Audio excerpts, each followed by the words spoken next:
kulan wacan oo wanaagsan daawadayaal halkan waa Warsida TV ku soo dhawaada qodobada wararka aan idin hayno kuwada ugu doorka roonna waxaa kamid ah ciidamada dawladda oo shacabka Muqdisho ku amray inay isaga fogaadaan goobaha ay ku sugan yihiin ciidamada mucaaradka iyo xaaladda Muqdisho oo maanta kacsan dawladda oo ciidamo hor leh ka soo dejinaysa garoonka aadan cadde ee Muqdisho xubnaha mucaaradka iyo ciidamada taabacsan oo dhaqdhaqaaqyo ciidan ka wada xaafada ka tirsan Muqdisho iyo aagag cusub oo ay dhisteen dawladda Mareykanka oo ku baaqday in la dejiyo xaaladda kacsan ee Muqdisho intii aad maqasheen daawadayaal waa qodobadii ugu doorka roonaa warkayaga haatanna ku soo dhawaada iyagoo faahfaahsan haddii aad nagu cusub tahay subscribe channelka sidoo kale like saar asxaabtaadana u share gareey fiidiyoga mahadsanida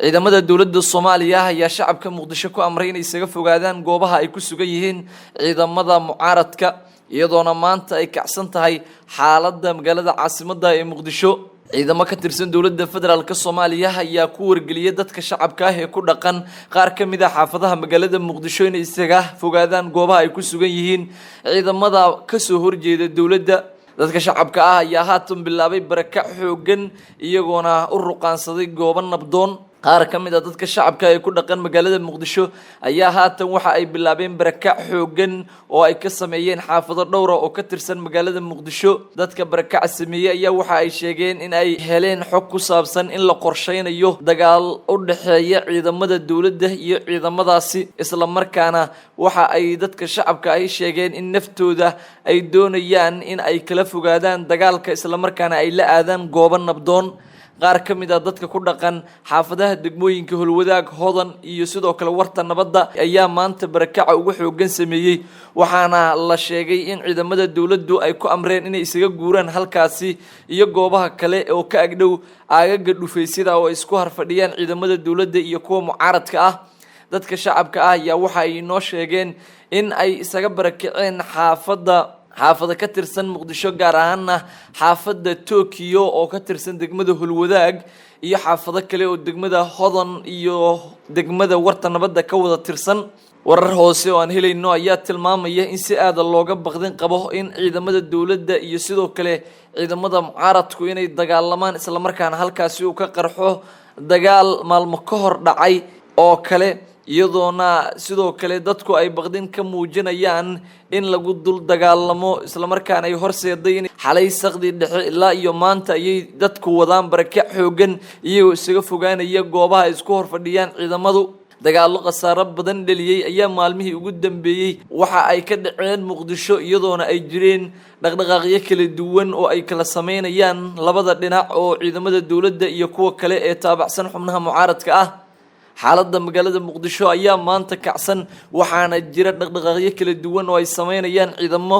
kala hogaamiyaan Saadaq John iyo sidoo kale Indha Cadde kuwaas oo aagag cusub ka sameystay isla markaana bedeshay dhufeysyadii ay horey kaga degnaayeen gudaha magaalada caasimadda ee Muqdisho ciidamo taabacsan xubnaha musharaxiinta madaxweynaha ah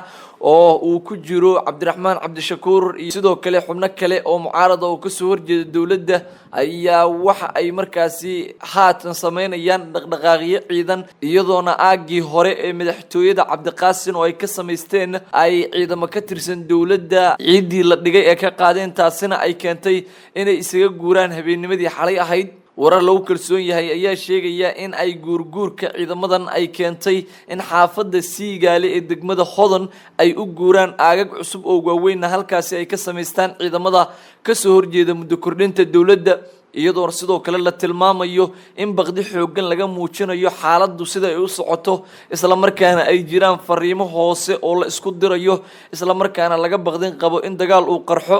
taliya Saadaq John iyo ciidamada uu hogaaminayo ayaa waxa uu laga warhelay iyaga oo dhufeysyo cusub sameysanaya isla markaana isbedel ku sameeyay fadhiyadoodii hore tallaabada ay qaadeen ayaana waxa ay ku sheegeen inay tahay mid istiraatiiji ciidan ah oo ay ku doonayaan in isbedel ay ku sameeyaan xarimahoodii hore waxaana haatan muuqaalo cusub iyo sidoo kale sawirro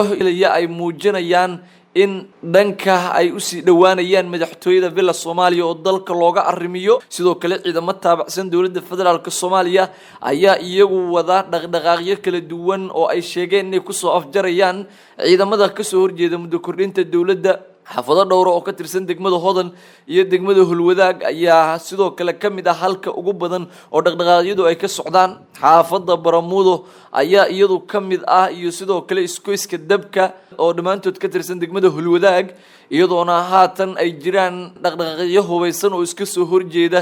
iyo sidoo kale warar la isla dhaxmarayo oo ku aadan cabsi laga qabo in dagaal xoog leh uu qarxo. arrinta ayaa waxa ay ku soo aadaysaa xilli 2 maalmood ka hor ciidamada dawladda iyo ciidamada militariga ah ee ka soo ruqaansaday gobolka Shabeellaha Dhexe ay dagaal xoogan ku dhaxmaray xaafado ka tirsan magaalada Muqdisho gaar ahaan Fagax iyo Sanca oo ciidamada dawladdu markii dambe ay la wareegeen. aagag dhowr ah ayay ku jiraan ciidamada ka soo horjeeda dawladda sida xaafada Mirnaayo oo ay aag weyn ku leeyihiin sidoo kale xaafado ka tirsan degmooyinka Hulwadaag iyo Hodan ayay aaga ka samaysanayaan ciidamada taabacsan mucaaradka oo ka soo horjeeda muddo kordhinta dawladda. cabsida ugu xoogan ayaa haatan waxa muujinaya dadka shacabka ee ku dhaqan gudaha magaalada caasimadda ee Muqdisho waxaana ay sheegeen in ay soo food saartay baqdin xoogan oo ku aadan inay ka baqayaan in lagu dul dagaalamo. xilliyadii la soo dhaafay ayaa xaaladda Muqdisho waxay ahayd mid degan balse waxaa jira haatan dhaqdhaqaaqyo hubeysan oo ciidamadu ay wadaan muddo kordhinta ka gadoodsan iyo ciidamada dawladda waxaana wararku ay sheegayaan in haatan ciidamo taabacsan mucaaradku ay sameynayaan dhufaysyo adag oo ay ku doonayaan inay isku difaacaan haddii ciidamada dawladda ay weerar kala kulmaan. sidoo kalena waxaa la dareemayaa in hadallo kala duwan oo xanaf leh oo laga cabsi qabo in dagaal uu dhaco hawada la isku marinayo isla markaana hanjabaadyo kala duwan ay isku marinayaan ciidamada dawladda iyo sidoo kale ciidamada ka soo horjeeda muddo kordhinta loo sameeyay hay'adaha kala duwan ee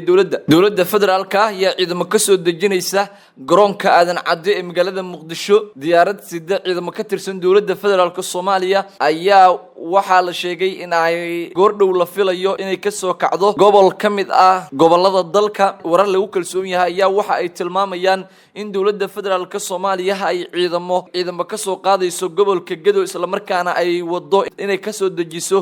garoonka diyaaradaha aadan cadde ee magaalada Muqdisho waxaana sidoo kale la tilmaamay in ciidamadan ay yihiin kuwa laga soo qaaday ciidamada dawladdu ay ku daabushay gobolka Gedo. sida wararku ay tilmaamayaan ciidamadan ayaa la filayaa inay dawladdu u adeegsato inay ku soo afjarto xaaladda amni xumo ee ka jirta magaalada caasimadda ee Muqdisho isla markaana ay ka qayb qaataan howlgallada lagu soo afjarayo ciidamada sheegay inay ka gadoodsan yihiin muddo kordhinta loo sameeyay dawladda kuwaas oo amniga magaalada Muqdisho qalqal xoogan geliyay. dawladda ayaa haatan la sheegay in qorshahan ay wado isla markaana ay ku doonayso inay ku xoojiso ciidamada dawladda ee sugaya amniga magaalada caasimadda ee Muqdisho waxaana shaki xoogan laga muujiyay ciidamadan iyadoo xubnaha mucaaradka dawladdu ay si aad ah kaga muujiyeen ciidamadaasi baqdin xoogan isla markaana ay sheegeen in dawladdu ay damacsan tahay in weerar ay ku soo qaado waxaana ay tilmaameen in ay dawladdu doonayso in si xooga ay ku ceshato muddo kordhinta sharci darrada lagu tilmaamay ee loo sameeyay hay'adaha kala duwan ee dawladda. mas-uuliyadda ayay dusha kaga tuureen xubnaha mucaaradku inuu qaadi doono madaxweyne Maxamed Cabdullaahi Farmaajo haddii ciidamo uu gobolka Gedo ka soo qaado isla markaana uu keeno qaybo kamid ah magaalada Muqdisho isla markaana uu kula dagaalamo xubnaha mucaaradka ah iyagoo sheegay inay doonayaan inay muujiyaan aragtidooda ku aadan muddo kordhintaas inaysan aqbalaynin waxaana haatan ay shaki xoogan ka muujiyeen ciidamada dawladdu ay ka soo wado gobolka Gedo. ugu dambeyntiina dawladda Mareykanka ayaa ku baaqday in la dejiyo xaaladda magaalada caasimadda ee Muqdisho. dawladda Mareykanka oo war ka soo saartay dagaaladii ka dhacay magaalada Muqdisho ayaa waxa ay markaasi sheegtay in loo baahan yahay in la dejiyo xaaladda amni xumo ee ka jirta magaalada Muqdisho waxaana ay ku hanjabtay in xayiraad ay ku soo ragi doonto ciddii aan dejin xaaladda isla markaana dagaalka iyadoo wada. dawladda Mareykanka ayaa waxa ay si aad ah kaga hadashay dagaaladii ka dhacay magaalada Muqdisho ee dhaxmarayay ciidamada dawladda iyo ciidamada taabacsan xubnaha mucaaradka ah waxaana ay sheegtay in laga fogaado wax kasta oo keeni kara in dhiig uu daato iyadoo tilmaantay in loo baahan yahay in dagaaladaasi wada hadal lagu soo dhameeyo. qoraal ka soo baxay wasaaradda arrimaha dibadda Mareykanka ayaa waxaa lagu sheegay in looga walaacsan yahay isla markaana ay isku dhacyadii iyo rabshadihii ka dhacay magaalada muqdisho ay ahaayeen wax si aad looga xumaado isla markaana ay cambaareynayaan. wasaaradda arrimaha dibadda Mareykanka ayaa sidoo kale waxa ay sheegtay in madaxda dawladda iyo siyaasiyiinta ka soo horjeedaba ay ugu baaqayso inay ka shaqeeyaan nabadda isla markaana khilaafka ay ku xaliyaan wada hadal, waxaana ay ku boorisay dhinacyada kala duwan in wax walba loo baahan yahay in aatan lagu soo afjaro kaliya is-afgarad iyo wada hadal.